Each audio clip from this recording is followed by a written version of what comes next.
বিএনপির ওই সন্ত্রাসীরা রড চাপাতি দিয়ে আমাদের গাড়িতে মারছে। আমাদের এই যে দেখেন, এরা এখন চোখ চায়।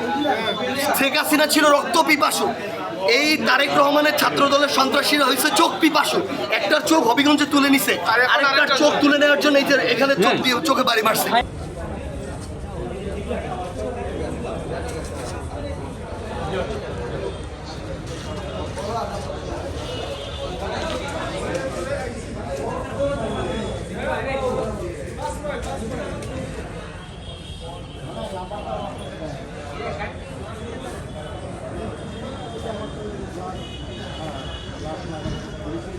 জীবন অবাক না করলে কে করবে? 28% মিল্ক ফ্যাটের অবাক করার সাথে ফ্রেশ মিল্ক পাউডার। জীবন অবাক করুক প্রতিদিন।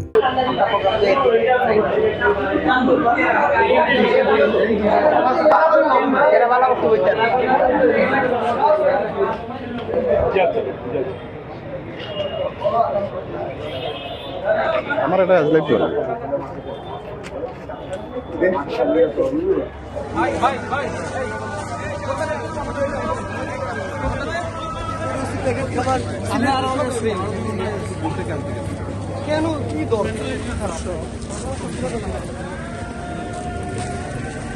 পুরা বাংলাদেশে হলো সন্ত্রাসী একটা রাজত্ব শুরু করেছে বিএনপি।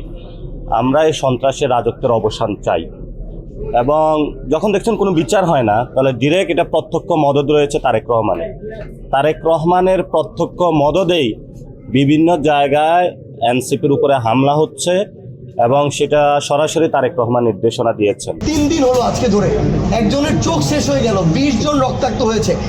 আমাদের হাতের মানে আহত হওয়ার দাগগুলো এখন পর্যন্ত শুকায় নাই। একজন গ্রেফতার হয়েছে, একজন হয়নি। 20 জনের অন্তত ছবি ভিডিও তারা ছাত্র দলের টি শার্ট পরে হামলাগুলো করেছে, একজন গ্রেফতার হয়নি।